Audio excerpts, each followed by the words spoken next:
welcome to another video series brought to you by APC. Today's topics, we're going to be talking about cool strategies for sweltering sows.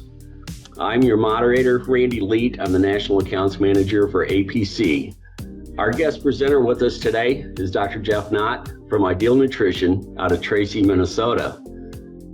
Jeff has over 17 years industry experience and is a specialist in providing technical nutrition support to swine producers around the world. Jeff has a BS in animal science from North Dakota State University, MS, PhD from University of Minnesota in animal science and swine nutrition. Jeff has a vast domestic and international swine nutrition and business experience. Jeff spent 10 years with the National Nutrition Company before founding Ideal Animal Nutrition.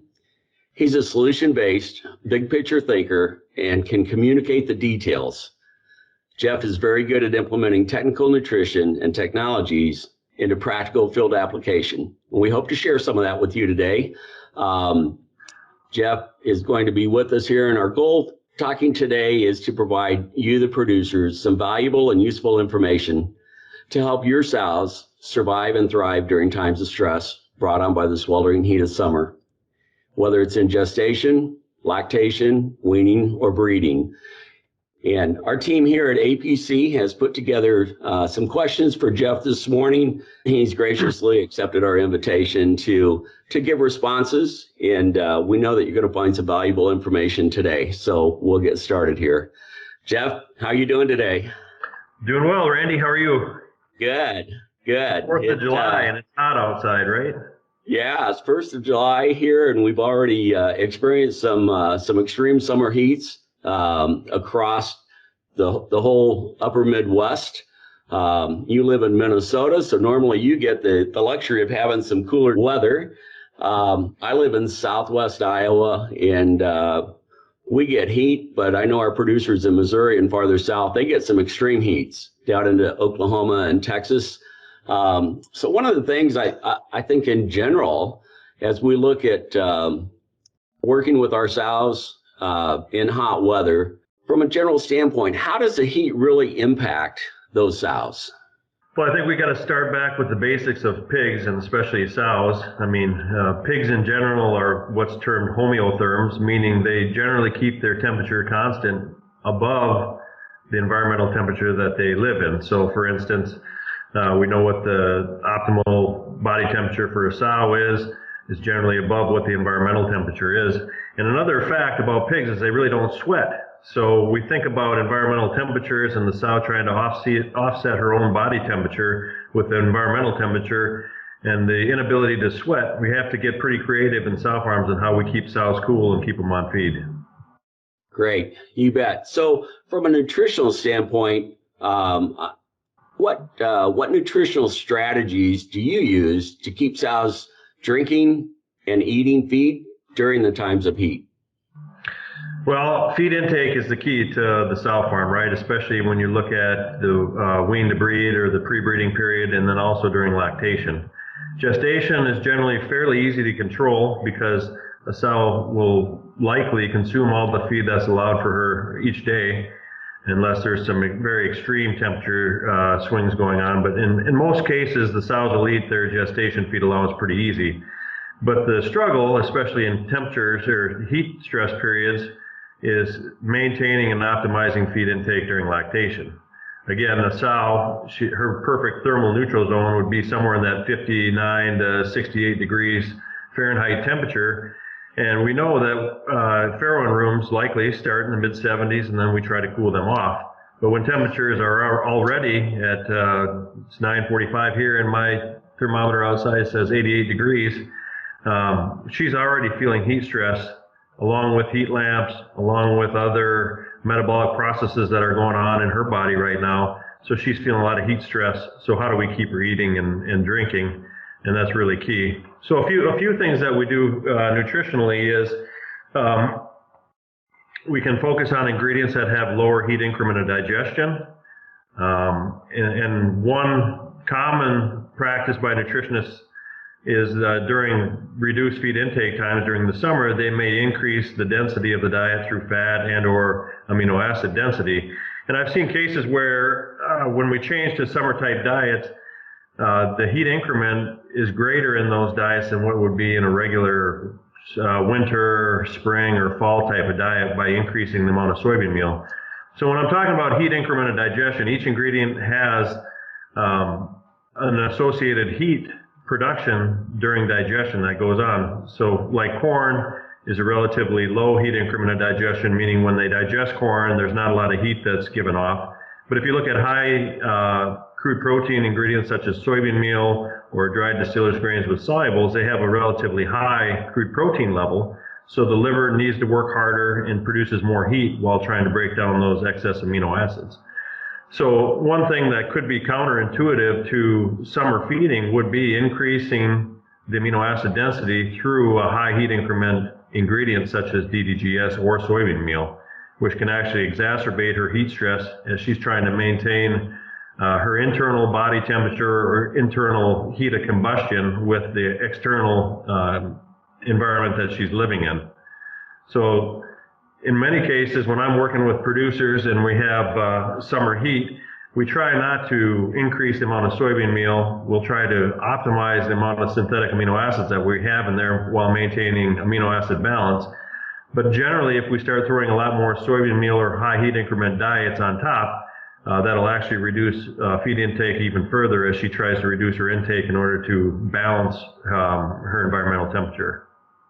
Okay, good. So, you know, back in the day when I was working in the barns, self-feeding in lactation, gestation was pretty standard. You feed them in the morning, you feed them in the evening. As we go into the periods of heat stress, I know I hear more producers talking about multiple feedings through the day, 2, 3, even 4 times, just to get the consumption in the sow. Have you had any experience with farms doing multiple feedings? Yeah, I would say there's been a paradigm shift in sow farms, especially over the last 10 years of these ad lib feeders where they're on a chain disc. So the sow is essentially has access to feed 24/7. I like those from the standpoint that they really help maximize and optimize feed intake of sows during lactation as she's hungry, she can eat rather than waiting and banging on a feeder for a caretaker to come and feed them. But at the same time, those ad lib feeders, I believe we've taken a little step backwards in terms of animal care and husbandry, because now the workers that come in there, they're not looking for sows to see if she's defecated. They're not looking to see if she's eating real well, because they never know, because that chain disc is on at periods of time during the day and they're not great records of knowing what feed intake has been.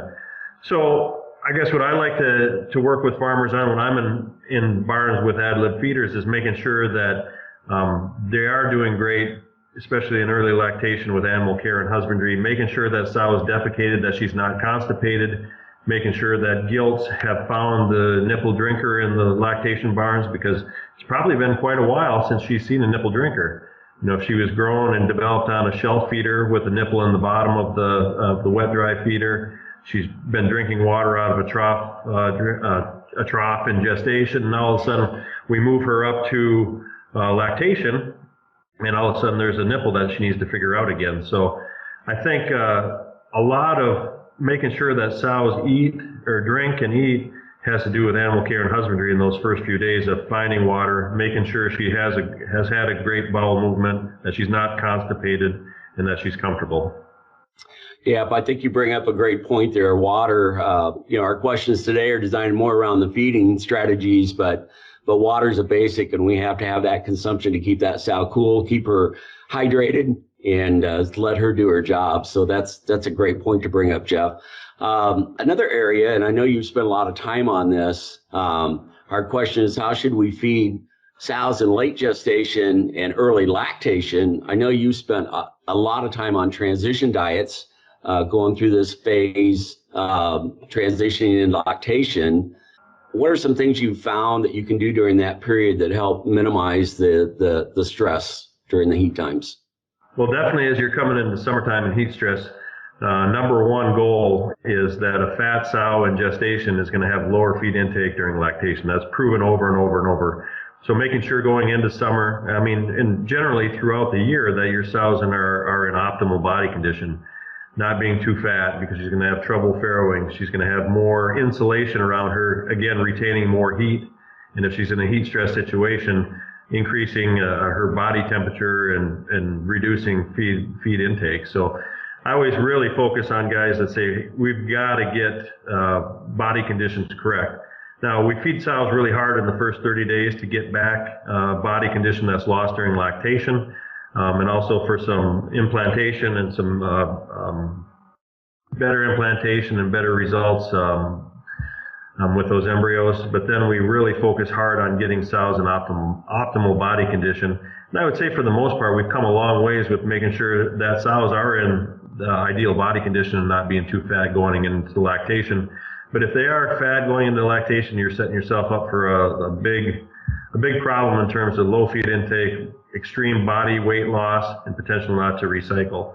So getting back to some of the transition things that we do, or that we've worked on, is, a gestation diet typically is a low crude protein, higher fiber sort of diet that we're feeding to maintain or to monitor body condition and get the grams of amino acids into that sow that she needs to support her litter weight and optimal body weight at birth. One thing we learned from the Europeans is what's called transition feeding, where we'll use maybe a slightly higher fiber diet, a slightly higher amino acid diet than gestation, but these are all lower in energy and amino acids than the lactation diet.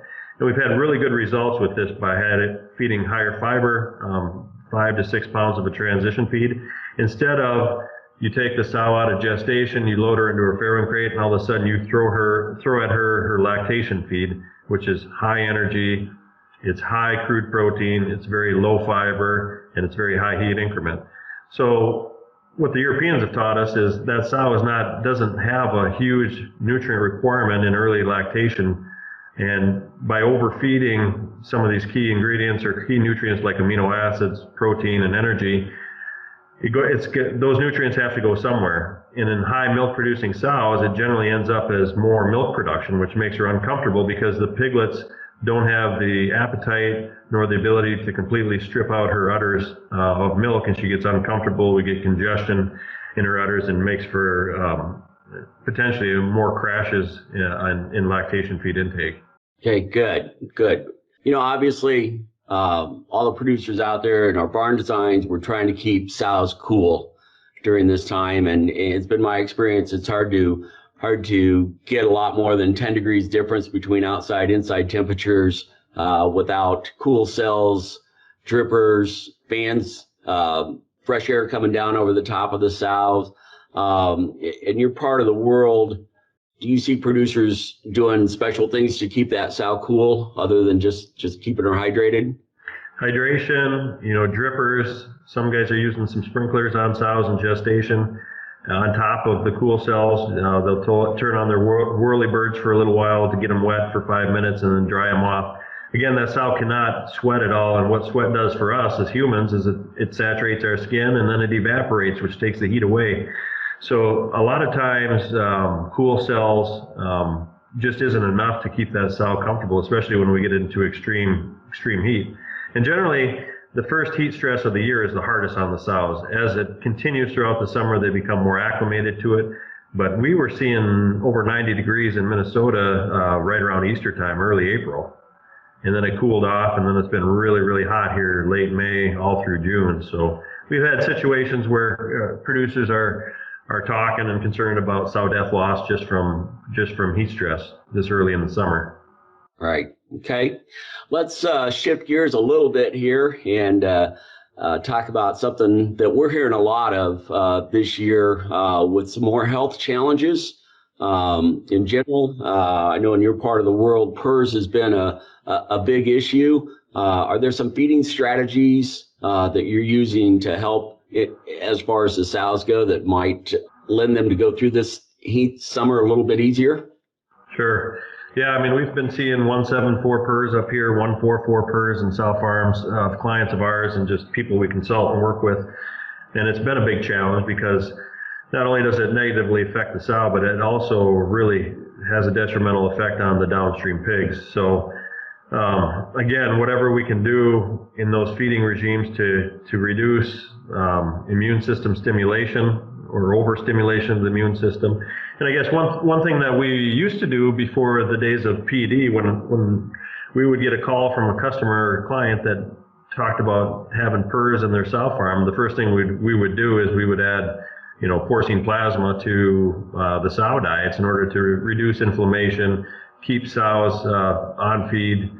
But when PED came around, we kind of lost that tool in terms of, we didn't lose it, we changed how we approach it based on the PED risk. But I think with the 144 that's been running around, we've had a few clients that we've put bovine plasma into their diets in gestation and lactation just to help improve the quality of the sows and her immune system, improve the quality of the piglet. But the biggest thing is keeping those sows on feed so they're not off feed, keeping their temperature low, and trying to do all we can to improve the quality of those piglets after they're born and through weaning.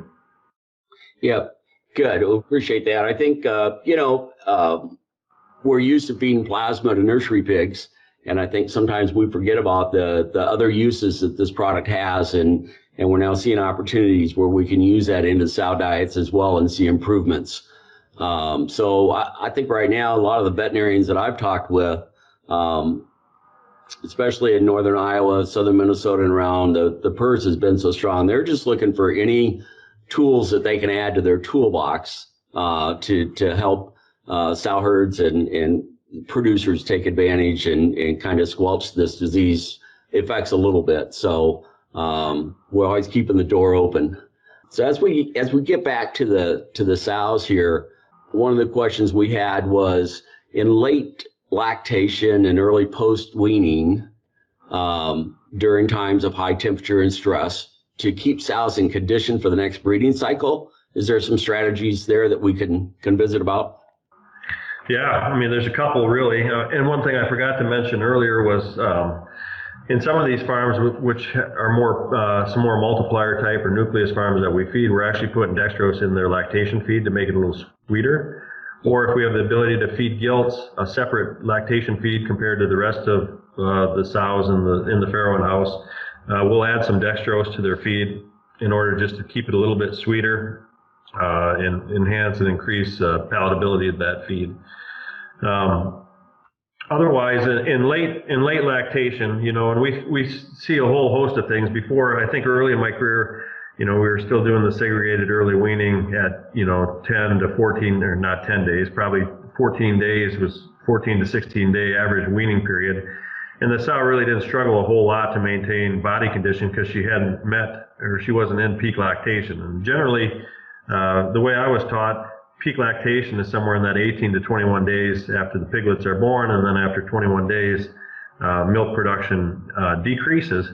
But we have some farms that are weaning out to 24 to 28 days here in the U.S. now, and that puts a lot of added stress and pressure on the sow. We've implemented some creep feeding regimes to some of them to take the pressure off of her, so she's not taking all those energy reserves off her back. Because there's one thing we know about reproduction, it's all energy based. If the sow doesn't feel her energy balance is such that she can reproduce, she's going to have a longer return to estrus, and she may skip a cycle before she'll come back into heat. Okay. And I think it's an important point to remember here is that, as nutritionists, you do have the ability to alter the composition of those diets, whether it's gestation or lactation at different times of the years. And I hope as producers, we don't just get locked into one diet and say, here it is, we're going to use it all year long. So I would encourage our audience here to continue to look for other options, visit with your nutritionist as you see the weather changing, and make sure that we are getting variabilities, those diets as we need it. Would that be a fair assessment, Jeff? That'd be a fair assessment. And we do some pretty interesting things with guys that are on a batch farrow system, where we can feed, a different lactation diet early versus late, and that really has helped improve body condition and just outcomes at the end of lactation. Now, guys that are continuously farrowing, they have generally one feed tank on multiple rooms, but in a batch, it does offer nutritionists a whole host of different alternatives to feeding sows throughout lactation to make sure that she's maintaining her body weight and optimal milk production. Again, something interesting we've learned from the Europeans. Okay. I've been hearing, especially probably the last 6 to 8 months, as far as diet composition goes, I've been hearing more about lower energy diets versus higher energy diets. What should we be looking at, especially during the summer, during times of heat? Well, again, if we go back to gestation, that's pretty well fixed, right? We want to feed to optimal body condition, and then we will alter the amino acid concentration of that diet based on what keeps that sow in optimal condition. So if a guy's feeding 3.5 pounds in gestation, that's going to be a higher amino acid diet than if they're feeding 6 pounds during gestation. In lactation, I'm a big believer in adding fat, and if we look at the efficiency, and as a nutritionist in grow finished pigs, we'd like to look at optimal fat to corn price ratio.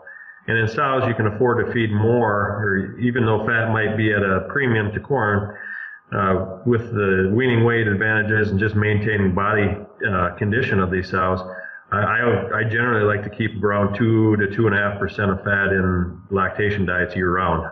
Okay. And that kind of leads right into my next question. With some of these, as we change these diets, I haven't met a producer or a nutritionist yet that we don't look at the overall cost of the diet, and then we look at the returns of those costs. So using a lower fat diet, what does that do from a cost standpoint? Well, if you look at fat price today, it's generally 55 to 58 cents a pound, where corn is right around 12 cents.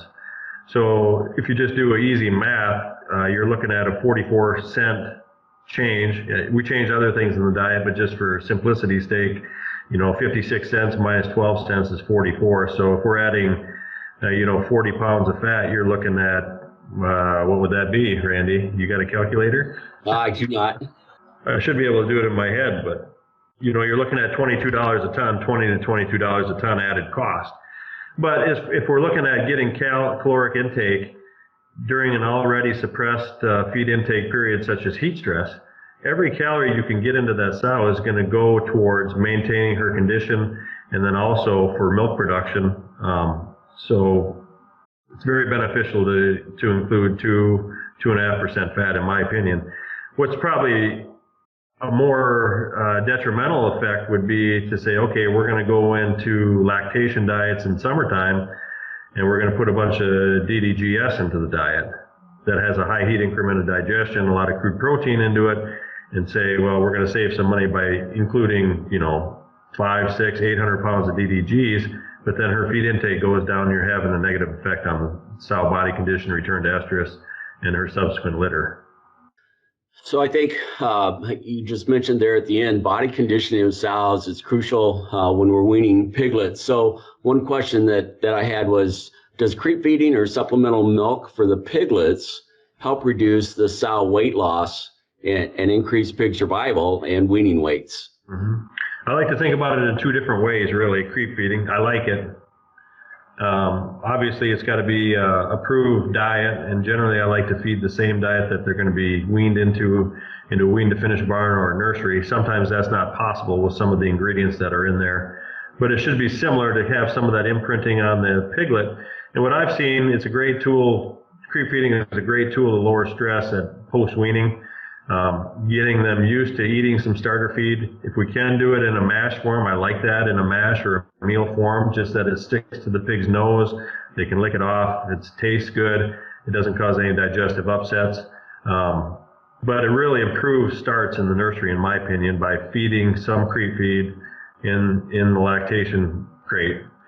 At 21 days weaning, you don't need to feed a lot of it, just a little bit to get the pig used to it and know what it is. But if we have older weaning animals, again, like I stated earlier, peak milk production is at 18 to 21 days.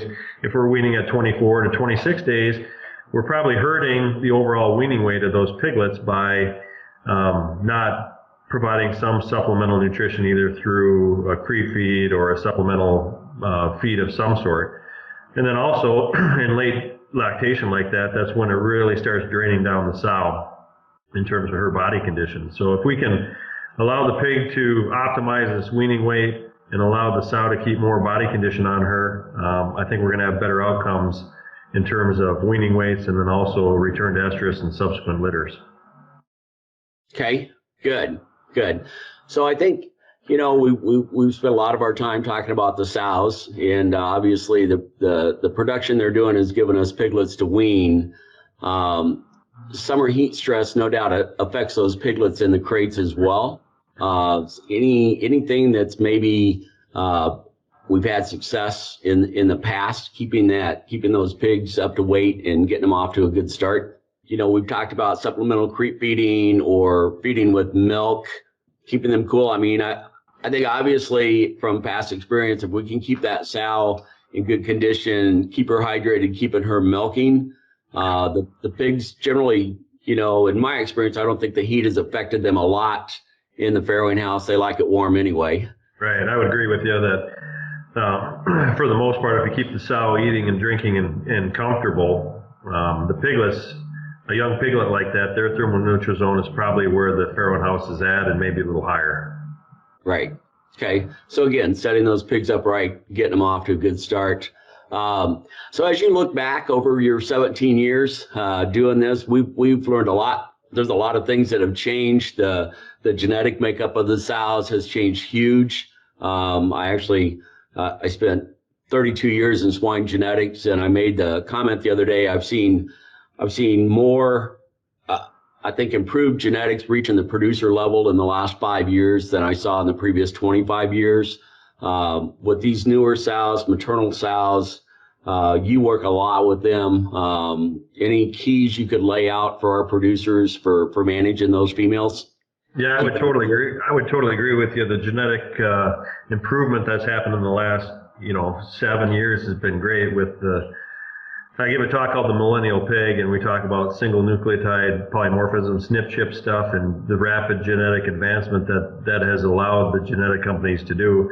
And we've just seen, more pigs born, more pigs wean. I mean, that's an important trait. The sows are milking a lot better than they used to. I think the sow today is a lot more forgiving than she was probably 15 years ago, just with the focus on mothering ability, pre-weaning mortality, and milkability of these sows. But at the same time, I will say that the genetic companies have really improved their manuals for managing their sows in terms of what they think the nutrient requirements are. And I always work with the producer and their genetic company in order to make sure that we're following what their recommendations are, so we get the most genetic. We can realize the genetic potential that's in those sows. Right. So, and I think it's the same. Transitioning into the ingredient business. I think we have to know, and it's your job to know, my job to know, what benefit do we get out of those ingredients. Making sure that we're feeding them at the right levels, they're recommended. We're not cutting them short. Gives us the added benefits.